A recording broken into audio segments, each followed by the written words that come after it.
rain, everyone here knows that this rain doesn't mean much yet. We have had a little bit, but the next few weeks are extremely critical to how the season's going to pan out, and we need a lot of rain to start feeling a bit more comfortable. David, that's quite a somber picture that Alice just painted. Is that similar to what you were hearing around the state for farmers going through this period? And obviously, it is, as you stated, somewhat unprecedented to have these sort of conditions for so long in these areas. How long is it actually going to take the industry to recover from this? Well, first of all, Australia's pretty big, and we're seeing huge contrast from the north, which has received flooding, and they've had absolute disasters up there with a lot of stock loss and infrastructure loss as well. Comparing it to the southeast, which has been completely dry and looking for even the secondary of having severe rainfall deficiency, which means that, as Elle said, pasture growth and the ability to grow crops is really challenging. Obviously, the demand for trying to get some support of any value has been a real challenge, let alone getting policy settings so we can move either fodder or machinery, trucks around easier. It's been a bit of a challenge. And noting that we've gone from this drought declaration system to having a more permanent setting of pre, in and post event, we don't seem to have everything lined up when we desperately need help. And we are hearing people that are still in circumstances where we're still going to have challenges, even though it's raining now, to get through the season. In regards to this morning's announcement from the PM, that's quite a significant number, $1 billion to lock in the Regional Investment Corporation beyond next year. That's one of the things the NFF have been pushing for. Are you satisfied with what's been announced this morning? Well, obviously the RIC is one of the key levers that the federal government have underneath the National Drought Agreement. It is their responsibility to be able to help discounted financing through tough periods. And it is good that we've been able to see that expanded to the extent where we can get some more infrastructure around preparedness. The reality is, when you're in drought, you want to be able to access cash in a meaningful way. And today's announcement means that yes, there's a bigger pool to pull from, but it doesn't address some of the key recommendations that we've been searching for that around how interest rates are calculated. Because it's tied to the government bond and not the cash rate, there's a difference there, which means it's not as attractive as it should be. The actual ability to manipulate the term. I know locally in Victoria there's been massive calls for interest-free period and interest-only payments. These are things that need to be addressed, and once again today's announcement was only the start of what those recommendations should be addressing. But then finally, even to the extent of the timeliness to either process these loans or even have the ability to interact with them through a commercial lender, so it's easier to be able to transfer that loan and transfer it back once you get onto your feet. Some real issues that haven't been addressed yet, but we know we've got the upcoming drought forum in Gawler in a couple of weeks' time, that these are the issues that we really want to dig down into as part of the RIC side of it, let alone how do the states organise themselves to give that meaningful engagement, that meaningful support when it's needed. So it sounds like the NFF's work is not quite done on that front. Alan, what are your thoughts on this concessional loans scheme? It is the key format of drought support coming from the federal government. Do you feel what farmers actually want? Are there more practical measures that you would prefer to see? I think there's been mixed uptake and mixed opinions on them. I've certainly heard a lot of positive things about it. The interest rate and the fixed rate for 10 years, I think, is going to look less attractive soon with the current trend. But I think there has been a lot of success with it. I think it's a great idea, and I think it needs to continue to be worked on. I think there's two phases, I suppose, for supporting drought. When we're in such a crisis like this, we do need access, just to keep our access to finance, to keep our animals alive. But more so, I'd like to see, in the good times, more incentives to drought-proof our properties. We need, better, farmers need infrastructure to put in dams, fence off those, better water, and if we had that sort of thing to put in more silage pits and bunkers and things, it would make each individual farm and business more resilient. But that really has to be done in the good times. We don't have the capacity, the money, or the time to do it at the moment. For example, those $10,000 infrastructure grants that are going around at the moment with a $5,000 rebate, I don't think the uptake on that has been significant at all, because no one's firstly got the $10,000 for that sort of infrastructure right now. All of that is going to feeding animals and keeping the business going. So it needs to be focused on good times and incentives to do that. It really goes to that, that, as you raised before, that move away from direct support. We're talking about drought resilience all the time, we're talking about drought preparedness. David, do you feel that approach is working? Because, how do you actually prepare for something that's unprecedented? Really good question. I guess you can really answer that by saying, let's look at the actions that farmers are requesting, and quite frankly, we haven't got the settings right yet. We haven't got the support mechanisms right to be able to build either the resilience, or in farmers early in that help to actually give them the funds when they can actually utilise it. So really tough to find money to put infrastructure in. When we talk about water, that should have been done in the good times so that we can access it later. So any water infrastructure project should be done as soon as possible, not waiting for a drought to activate that. We look at the instant tax write-off for fodder sheds, for silage and whatever else we can utilise to prepare. By reducing that from where it was, the 150 down to 20, you can't do anything with that really of significance to safeguard yourself or actually build something that's going to be of value. So that setting is not set correctly, let alone then the cost of running a business. Anybody who runs a small business in this nation is finding it harder, let alone in Victoria. And what we don't want to see is excessive taxes or excessive hindrances to us running a business, and that's any business, because we do know that business is the backbone of the economy. We need people generating income, we need them to be backing themselves, we need that to be placed in regional areas so that we have got community, that we have got that ability to generate the pie, make that pie bigger, and that's what we should be talking about by not only in drought support, so that people are still there to be able to have productivity, but when times are better, how do we actually incentivise people to invest in themselves? How do we make sure that if there is infrastructure to go in, that we are targeting the right areas? And not just talking about it when the dead skulls at the bottom of the dam, or the reverse of that when there's floods happening. It's when we've got standard business as usual times, that's when we should be having a discussion of how can we grow the business. That's when we should be having a discussion of what does industry need to grow. Yes, the saying is the worst time to create drought policy is when you're actually in the drought.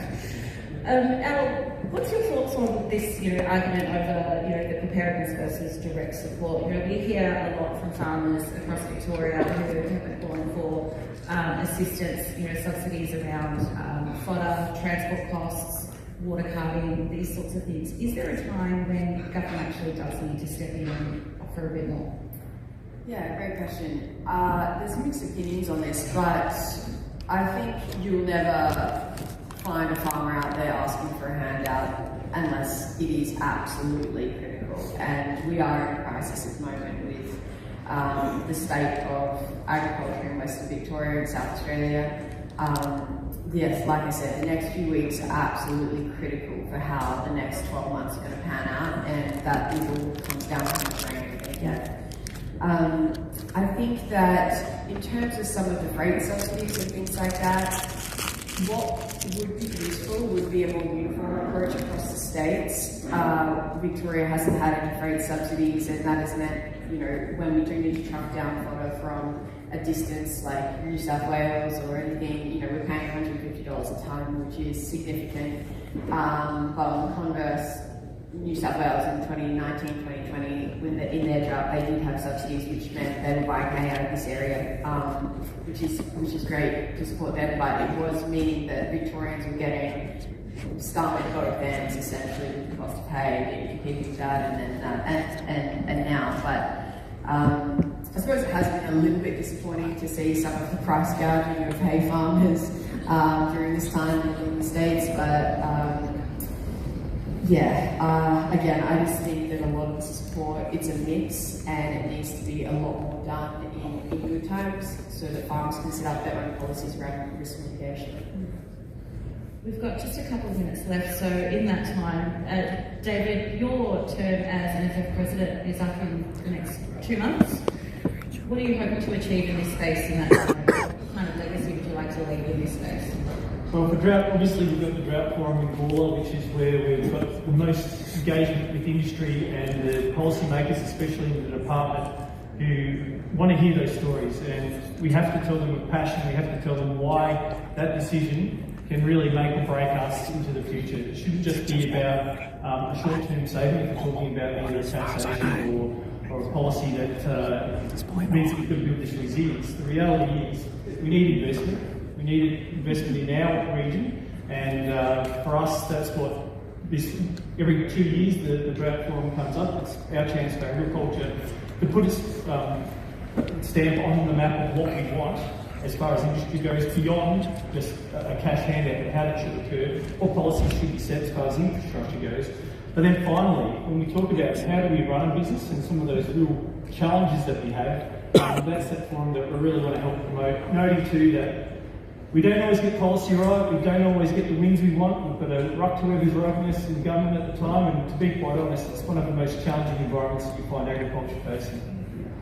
And Al, just to close, you're in the middle of it, you've got the ear of the state and federal governments right now. What would you like to tell them? What message do you want to leave in this today? I think particularly the Victorian Labor government need to stop being so city-centric and start listening to rural communities. It was said earlier by the minister that, listening and respecting is very important. The rural communities have not felt listened to or respected, and I really think that continued and appropriate consultation with rural communities is essential going forward, and so they're not making policies that are going to end up ruining our communities. And finally, eat more beef. Al, David, thank you so much for joining us today. Really appreciate your insights. Thanks.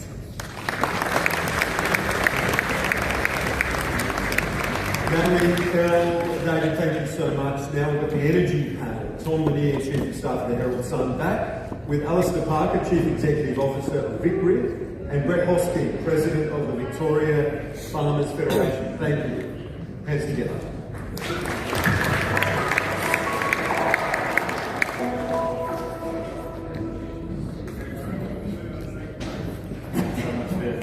Guys, I've been looking forward to having this conversation with you. We've got plenty to get through, obviously, on energy. Brett, might start with you. As we discussed with the Premier, and there's a lot of feeling in the room today about energy. The move in regions where I think it's really shifted on the renewable rollout the past couple of years. We've seen it in our polling, and you see that just talking to people around the state as well. Can you maybe just start by setting the scene for us? Can you sum up, the views of the farmers you represent in terms of why that's the case? Yeah, thanks, Tom. Neither the Premier nor the Prime Minister did a particularly good job of articulating the case for transition to renewable energy today, which I think is part of the problem. Probably the best way I can articulate it is in Victoria, we farm 2% of Australia's farmland. We produce 25% of Australia's food and fibre.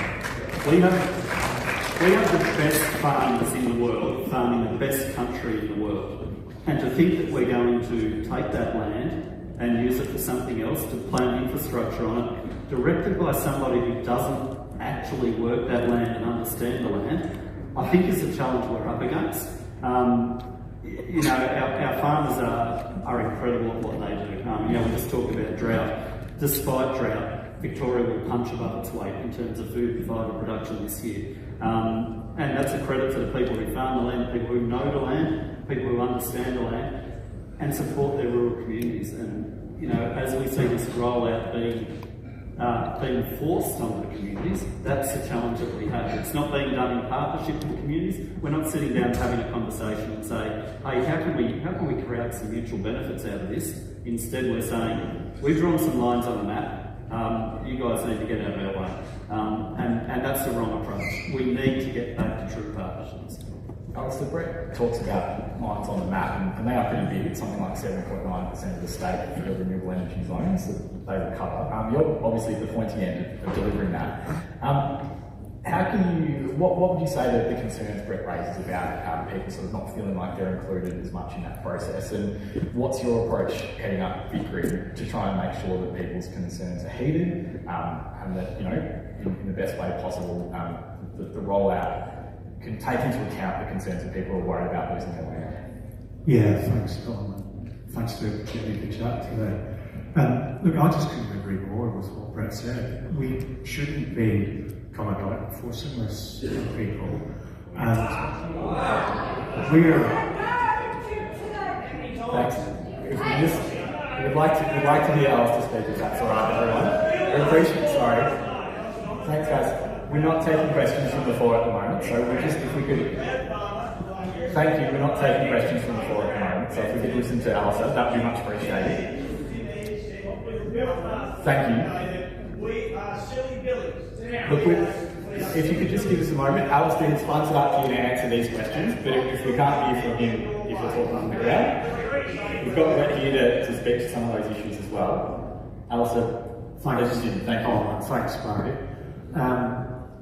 Yeah, look, I just really want to acknowledge, as an industry, we haven't engaged properly with people. We haven't sat down at kitchen tables and talked to people, listened to their concerns.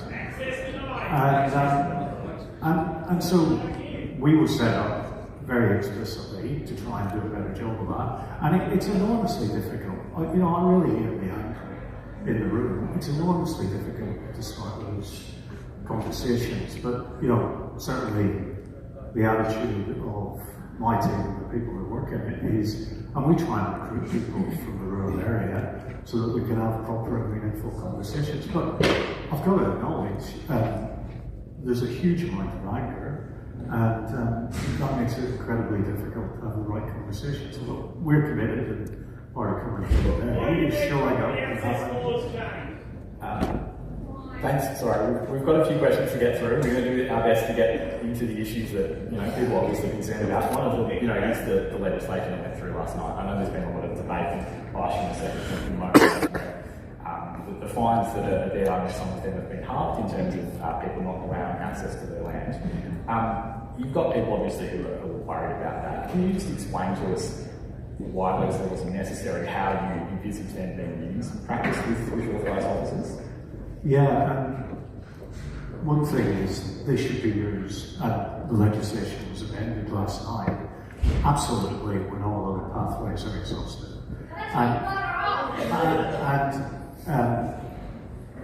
So, the really important thing, and I say this any time I'm asked, you've got to keep working at voluntary access, and you've got to keep working at voluntary access.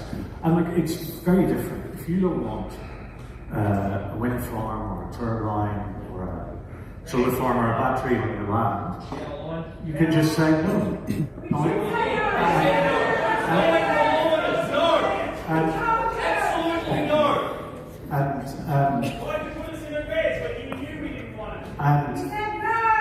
If you can just hear Alistair out while he answers, that'd be great. So, He knew our opposition and he still put us in it. I'm struggling to remember the question you asked. But the point I think is, it should be every piece of linear infrastructure. You've got to get out, you've got to engage with people seriously, you've got to try and minimise the harm. What we've tried to do, and we're doing this in Gippsland, is in the route planning, really talk to people so we avoid the most impactful areas.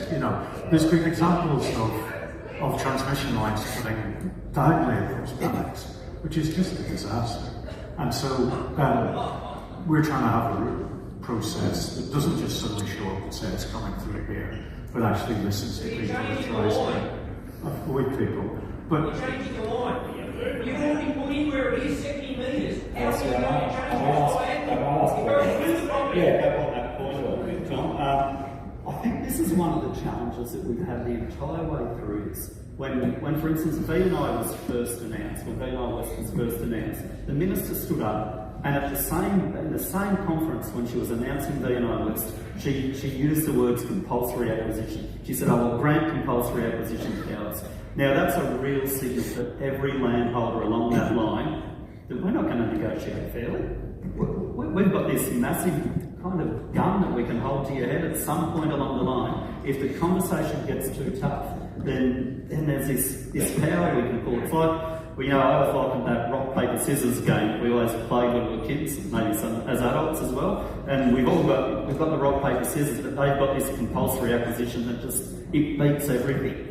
And it's no longer a negotiation. We're not negotiating on the best outcome that will suit the landholder, that will suit the needs of transmission, that will suit the community, that will suit our national power grid. We're actually in a very uneven negotiation. And I think that's the problem. That's why we're seeing the trust fall.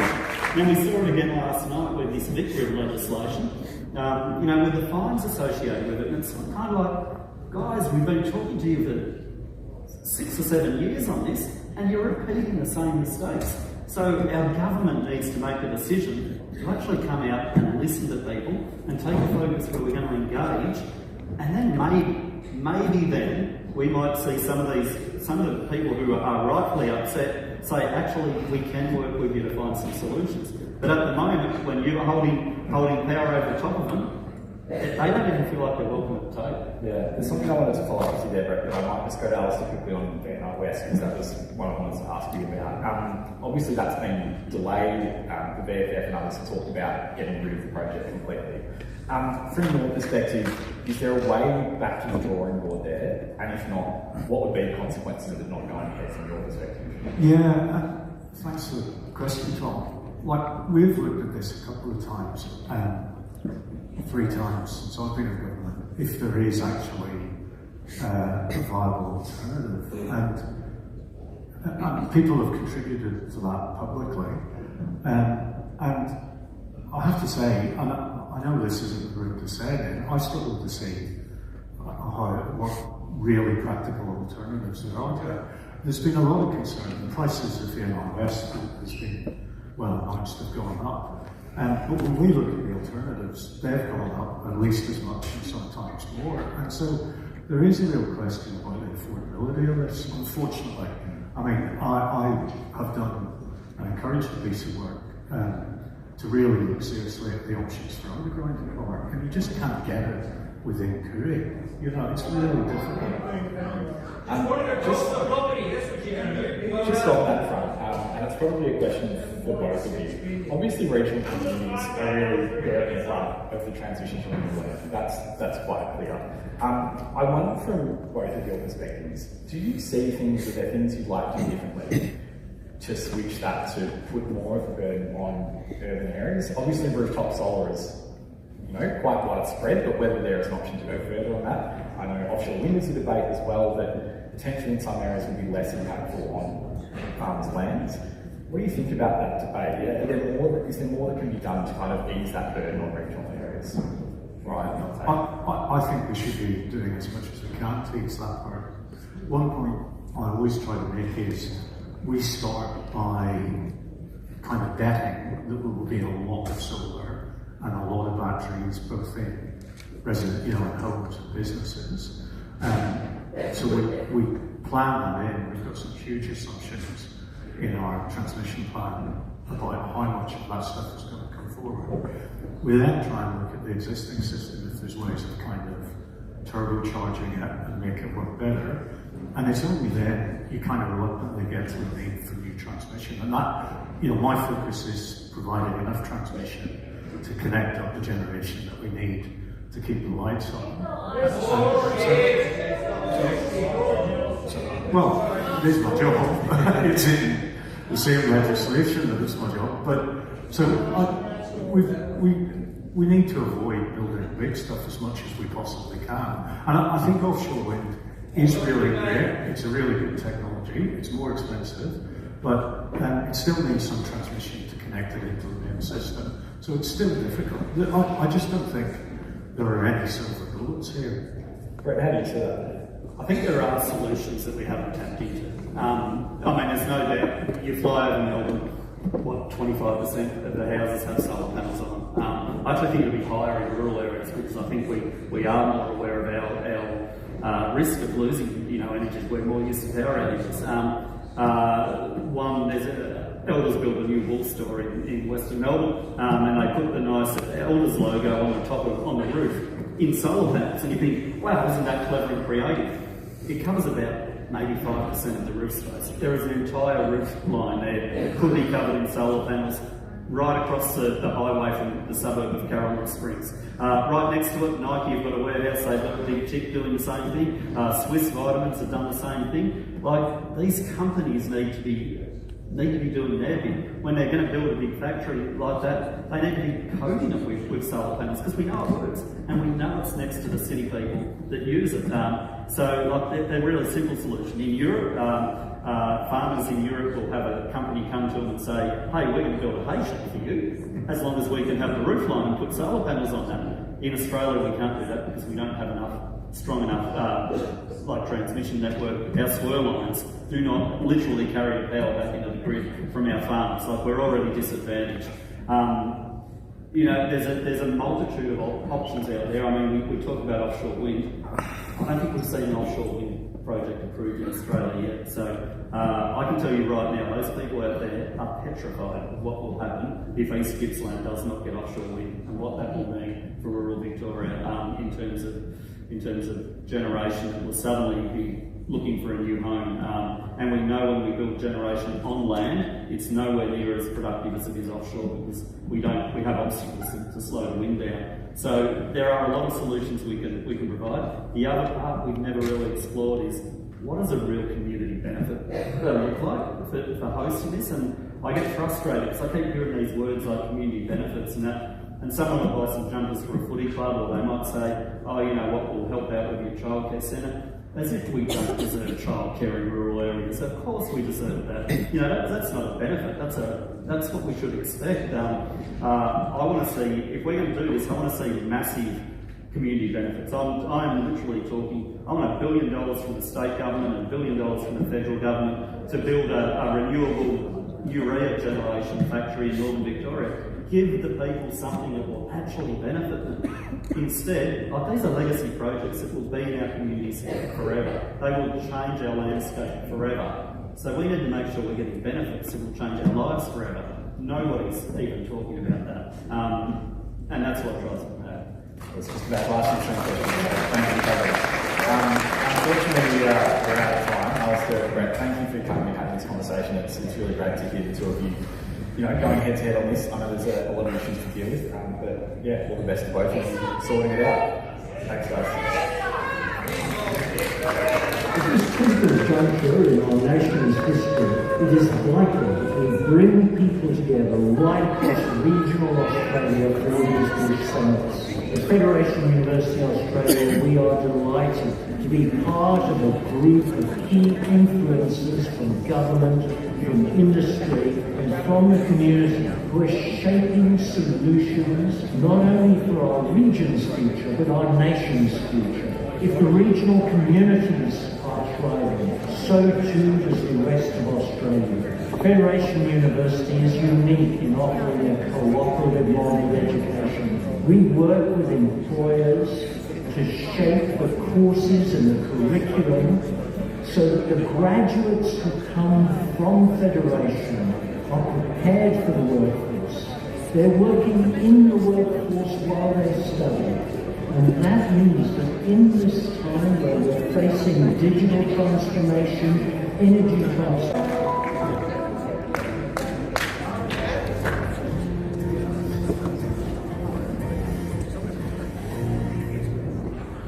ladies and gentlemen, thank you once again. We're on now to the panel about infrastructure and the urban, regional or rural divide, how we counter that. So take a drive on any country road, arrive on any regional train, spend a night in the country hospital, or make a call in the back blocks, and sometimes not even in the back blocks. And the rural-urban divide in infrastructure is pretty stark. So thanks to our panel for joining us here today. We're going to cover off on a few issues facing the agriculture and health sectors in particular, but also from the community level and a basic right to services. Adam, we're going to start with you because I know you've got plenty of fire in the belly on issues like this. Are regional Australians getting the raw end of the stick when it comes to attention from governments in regards to infrastructure? And what price is the bush paying? Well, thanks, James. The short answer is yes. I'm one of the few chief executives of companies in Australia who's prepared to speak about what we think. And I do that because I think a lot of regional Australians have a view that is not being listened to. We were talked at this morning by a few of our elected officials who say that they've got 2 ears and 1 mouth, so they're going to listen twice as hard as what they speak. But the minute they've spoken and got off the stage today, they're pissed off. They're not even here. And I know there's a couple in the crowd, but most of those are gone. And for us, I'm involved I'm one of 8 CEOs who works in the Hancock prospecting group of companies. I represent agriculture and Dryzabone and Rossi and other things, and I've got other colleagues who represent gas, some who represent coal, and some who do other minerals and so forth around the country, around the world. But a lot of our operations, a lot of the royalties we pay, the jobs we create, the activities that we're involved in are in regional Australia. And we talk to regional people.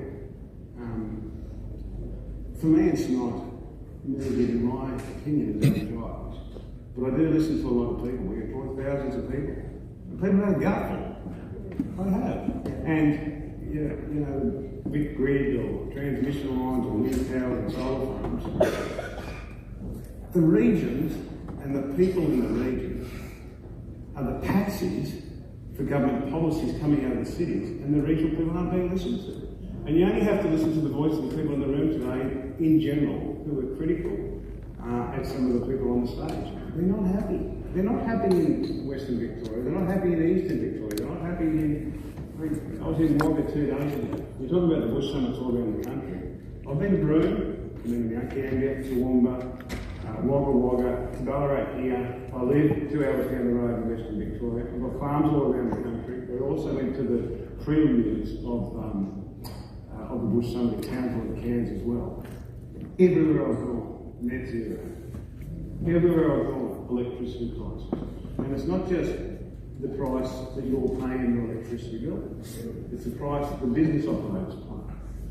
It's the price that the mums and the dads are paying when they go to the supermarkets. It's the price of the person who puts beetroot into tins. You're seeing it all over the place. And it's killing us. And I was sitting in the front row today and giving respect to the speakers, and sorry it's a long answer to your question, James. But I heard the Prime Minister talk about taking off to go and see a ultra-fine merino operator just down the road from here.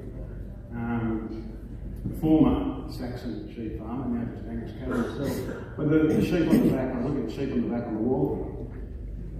All this stuff around climate change, I'm just a grass grower. And I know that farmers understand photosynthesis.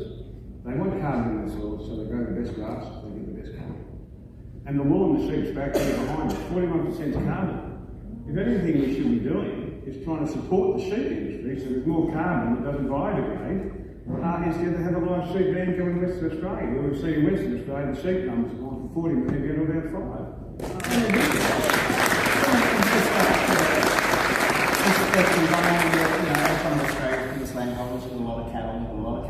market. How are you seeing the challenges in terms of roads, rail? How do you get your product to port? Well, we operate like anybody else. And I want to say, we are not a negative company. I'm not a negative person.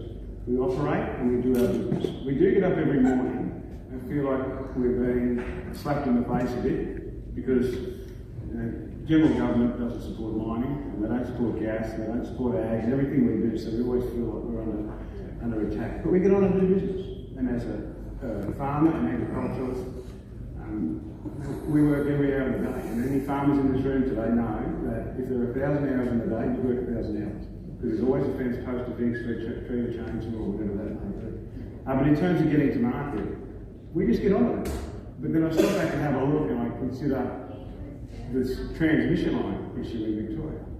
It's costing $16 million a kilometre to do a transmission line in Victoria. We could put that $16 million into a kilometre of shoulders on a road, or fixing the horizontal and vertical curve failures on the rutting in our roads. I mean, you come out, you drive around Victoria, in regional Victoria, and there's barely any shoulders on a road. 45% of deaths that happens on our roads is when your tyres go on the side of the road and you overcorrect in your old car. Mate, instead of putting $16 million in a transmission line, put some shoulders on our country roads. It'll be safer for us who are driving, it'll be safer for business to get products to market, it'll be safer for a whole range of reasons. As a bloke, and I'm trying to not answer your first question, mate, but as a bloke who drives into Melbourne, so I also have an office in Melbourne where I run the Kidman Boot Company and drives around in Rossi. A very good place, kidman.com. Well, you wouldn't want to go to our competitor, they're associated with Squadron Energy. But, you know, I drive over the Westgate Freeway, which has taken forever and a day to build that thing. Cost blow it after cost blow after cost blow it. You think you can find $100,000 to do a few kilometres of shoulders on roads? Anyone who's driven out to Portland, mate, go and see the potholes on the road to Portland. Just madness. Anyway, I've taken up too much. Yeah, thanks for that. From a role flying doctor's perspective, why does the gap remain so stark we're now in 2025, despite decades of promises and billions of dollars announced? What are you seeing with the city-country divide? Yeah, thank you. And I'd also just like to say, on behalf of our residents and the communities that we serve, thank you for the generous donation from News Corp that was announced this morning. Our mission is for healthier and happier communities, and we need a lot of infrastructure to help make that come to life. We have been using infrastructure and connectivity almost for the entire 100 years that we've almost existed. The pedal radio, we're one of the first providers of telehealth services through pedal radio. When people have an accident in rural and remote parts of the country, the first thing they need to be able to do is call for help, and they need connectivity to be able to do that. The second thing they need is to be able to have airstrips that are maintained so that we can land our planes. So the infrastructure that supports our operations is incredibly important. And RFDS, we work in partnership with governments and we rely heavily on very generous donations from community to provide the services. But gaps still do remain. There is still a lot of unmet need in the community. We know that people that live in very remote parts of the country, their life expectancy is 14.3 years less than their urban counterparts, and they're 2.8 times more likely to be hospitalised for reasons that are preventable. So we will continue with our mission for healthier and happier communities, and we need to provide more primary healthcare services to help do that. Yeah. Brad, you're hoping to become Victoria's next Premier. What are you seeing as you travel around the bush? Yeah, thank you very much. It's great to be here. I've also got Danny O'Brien, who's our leader of the Nationals, with us as well, who we've both been here all day and meeting with people out the front and listening to the messages that people are very much giving us. First of all and foremost, I know you just said roads. What some of the things they could fix? I know that you'll all be looking forward to putting your sheep on this suburban rail loop to get it through Melbourne, but there is that much money that is being spent into the city at the moment that regions are being forgotten, and it starts with your voice. But I've spoken with so many farmers out here who are talking about the fact that the roads are just generally unsafe, and it's not just about getting product to market, it's generally just driving around and staying safe on the roads here in regional Victoria. I know that the message I'm getting loud and clear is we're sick of hearing about a $2 billion rapid fix to your roads, and at the end of the year, you've all got the same potholes. We will assure you that our focus will be output focused, not on what income or what money we're going to spend. We'll actually go out there and be able to report back to you what we are doing, where we are doing it, and you can see the improvements. But the first part of that is coming out to communities like this. Myself and Danny will be here as often as possible to listen to you. We will have a website even now, Shape Victoria. So go on, have a look at it, and we'll start to have things on roads direct us where we need to be spending that money. We'll also give you some calculations of how you can spend that money, and you can give us some ideas. Because at the end of the day, we need to make sure that regional Victoria is heard more and more. And at the moment, that is a big struggle that's been happening all the way throughout regional Victoria. Louise, from a health perspective, what are you seeing as the biggest issues in that divide? Well, we know that rural workforce, in the health sector is a real big challenge, and I'm sure many of the people in the audience have often had to wait weeks to be able to get an appointment with their GP.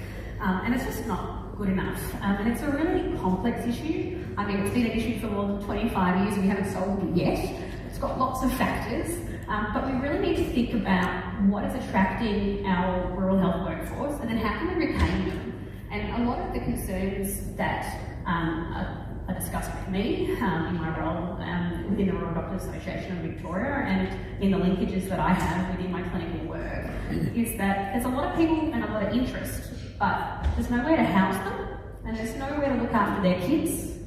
And these are the sorts of things that these professionals are really concerned about, because we know that if you don't have anywhere to live and you've got nowhere to put your kids, you just can't work.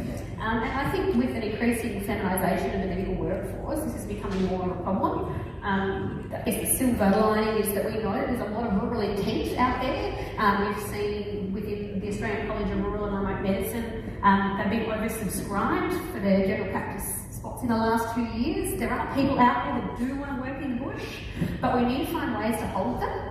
And by addressing some of the critical infrastructure issues such as housing and childcare, I think we might go a long way of being able to hold on to it.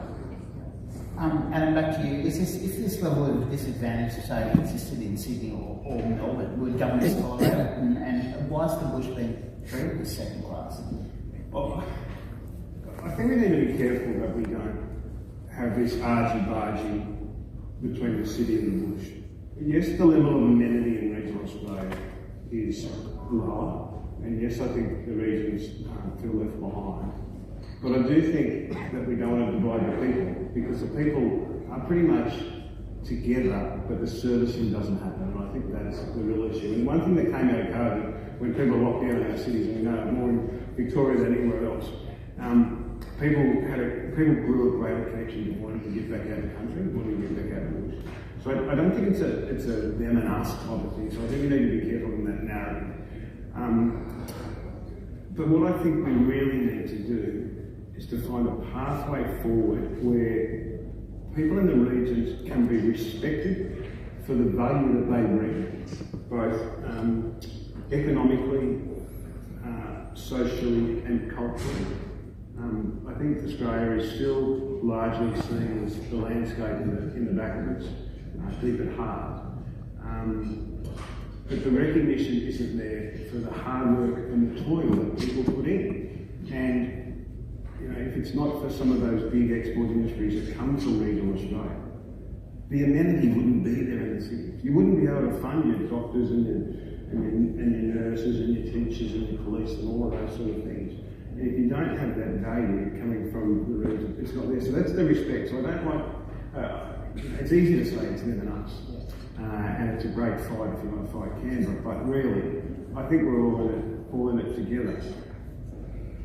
But what is interesting when people stand up and elect and talk about what they're doing in the country, they always talk about what they spend. And we want a higher level of services, you want better hospitals and schools and all that. But you never hear anyone stand up and say, this is how we're getting out of your way. This is how we're making business easier. This is how we're going to support business grow and prosper. Instead they talk about we're putting this much money of subsidy into a transmission line or a wind tower or some of those sorts of things. That's a tax and spend mentality. What about let people have their lives and go and start a business and be happy in their families? That's what I think is important.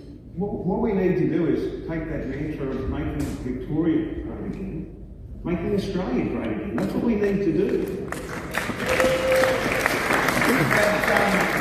Regions say that Melbourne that the trains while we're left with potholes out here in the bush.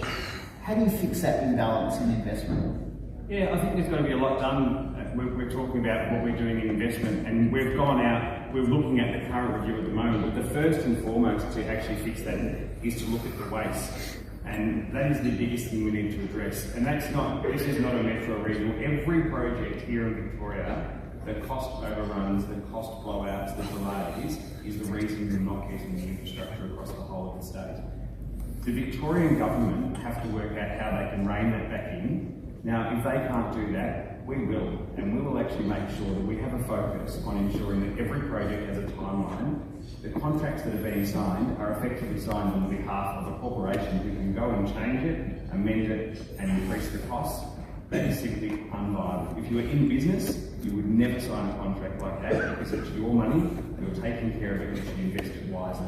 Because the savings in that means that we can make it fairer, so regional areas are getting the funding they need for the safe roads, for the hospitals, for the housing. And the other side, I just heard the housing before.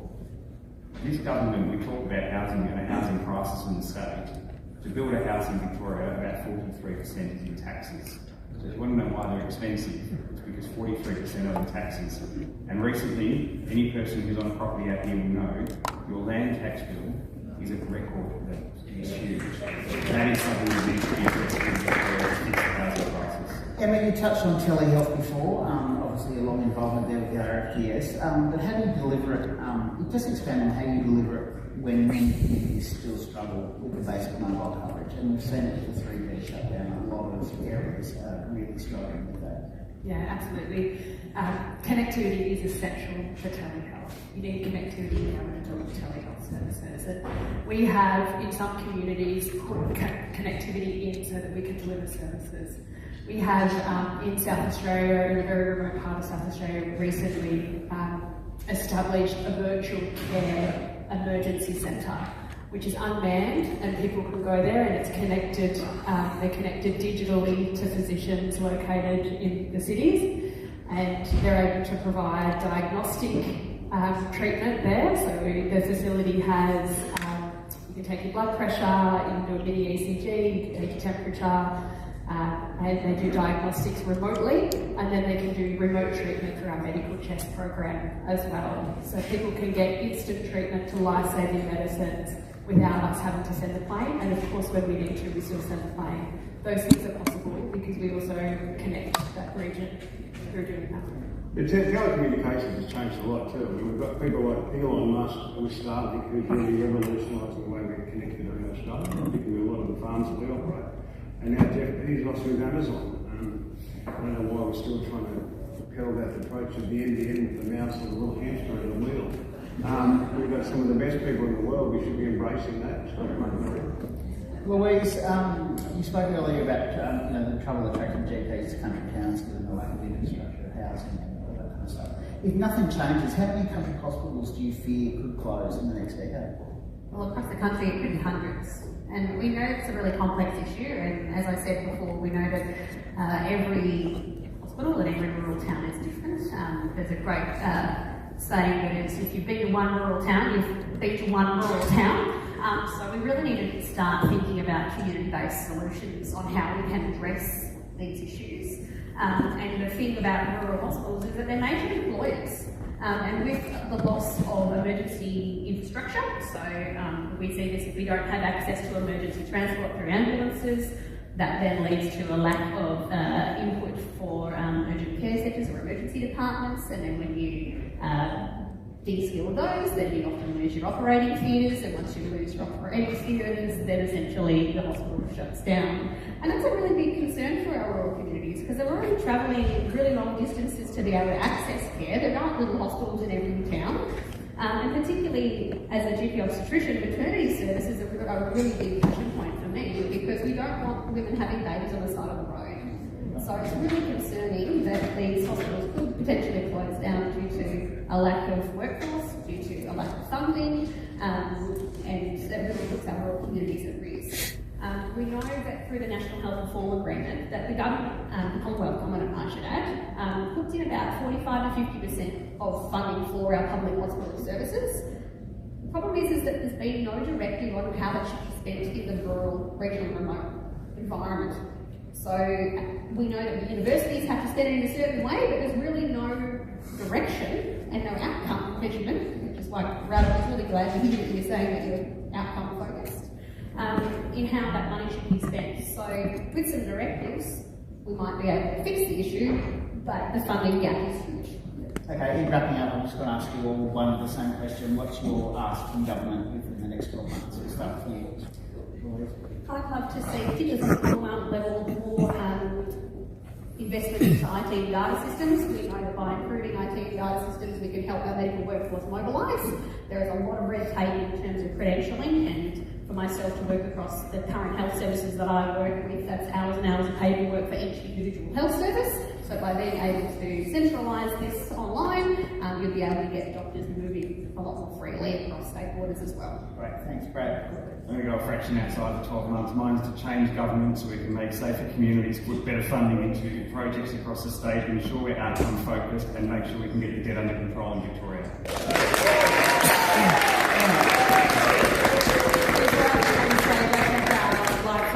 Right now we've got 15 planes in the sky. I'm hoping that those planes are filled with doctors delivering primary health care to communities to keep them safe, to keep them healthy and keep them happy, living productive, prosperous lives in their communities and participating in their economy. So my ask is primary health care. Adam, one ask, one. I just want to say thank you very much for the RFP. There's so many reasons why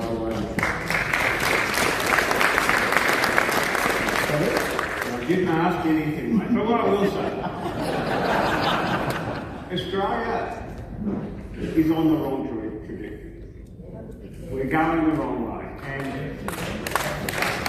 to fix Australia, we all want to breathe cleaner, but to fix Australia, we've got to get rid of net zero. We have to get rid of net zero. We've got to get Victoria back on track. We've got to make Australia great again.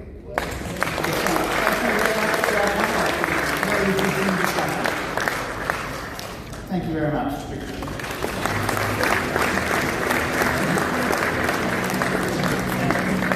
Stop it.